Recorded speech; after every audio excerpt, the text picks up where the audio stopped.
আশা করি সকলে ভালো আছেন। দেশ ও দেশের বাইরে থেকে যারা আমার ভিডিওটি দেখছেন তাদেরকে জানাই আন্তরিক শুভেচ্ছা ও অভিনন্দন।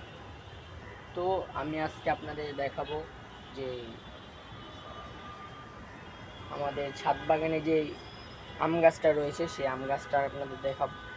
যেহেতু আম গাছটার মধ্যে আমার মনে হচ্ছে যে একটা নতুন মুকুল এসেছে, এগুলোকে আসলেই কি মুকুল নাকি অন্য কিছু? এই যে এইগুলো দেখতে পাচ্ছেন, এগুলোকে আসলেই মুকুল নাকি অন্য কিছু সেটাই আপনাদের দেখাবো। এটাই হচ্ছে আম গাছ। এই যে এই আম গাছের সম্ভবত এই যে এগুলোই মুকুল।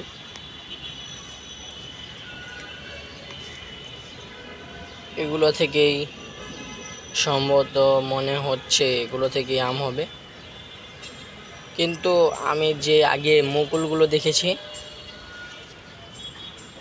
মুকুলগুলো দেখতে এইরকম ছিল না। আর এই আম গাছটা এই যেভাবে মামার বাড়ি থেকে এনেছিলাম সেভাবেই রয়েছে। এই আম গাছটা লাগাবো করে আর লাগানো হয়নি। ভাবছি এই আম গাছটা একটি বালতিতে লাগাবো, আর দিয়েছি পেয়ারা গাছটাকে একটি বস্তায়, আর এই গাছটাকে লাগাবো একটি বালতিতে।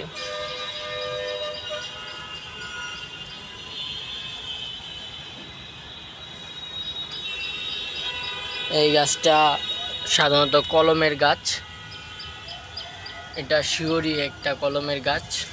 এই যে দেখতে পাচ্ছেন কলমটা এই জায়গা থেকে দেওয়া হয়েছে।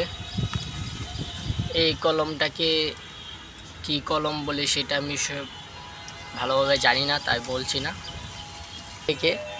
এখান থেকে এই পুরাটা একটা নর্মাল গাছ, আর এই জায়গা থেকে এই পুরাটা অন্য একটা গাছের ডাল এই জায়গায় লাগিয়ে এই জায়গায় এরকমভাবে দুইটা গাছ নিয়ে পলিথিন দিয়ে ভালোভাবে এই জায়গায় বেঁধে দিলেই অনেক সময় কলমগুলো লেগে যায়। ঠিক এভাবেই, যেহেতু এটা নার্সারি থেকে নিয়েছি, ঠিক সেভাবেই এটা বানিয়েছে।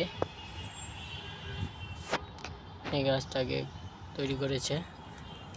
এই গাছটাকে একটি বড় বালতিতে লাগাতে হবে, যেহেতু এটা 12 মাসি গাছ।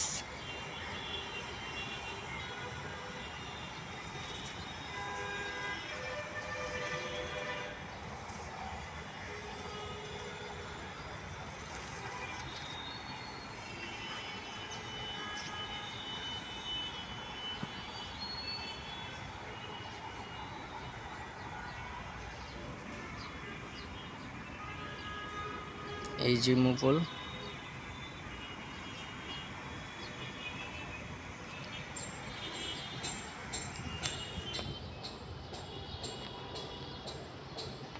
আপনারা যদি কেউ এইভাবে আম গাছ আনেন কলম করা নার্সারি থেকে আনেন, অবশ্যই খুব তাড়াতাড়ি লাগিয়ে ফেলবেন।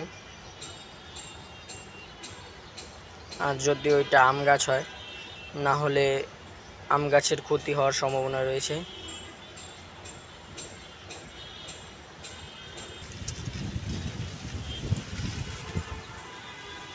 এই আম গাছটাকে দেখি আজকে।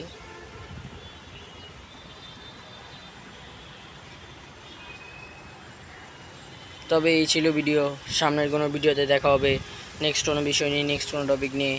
বাই।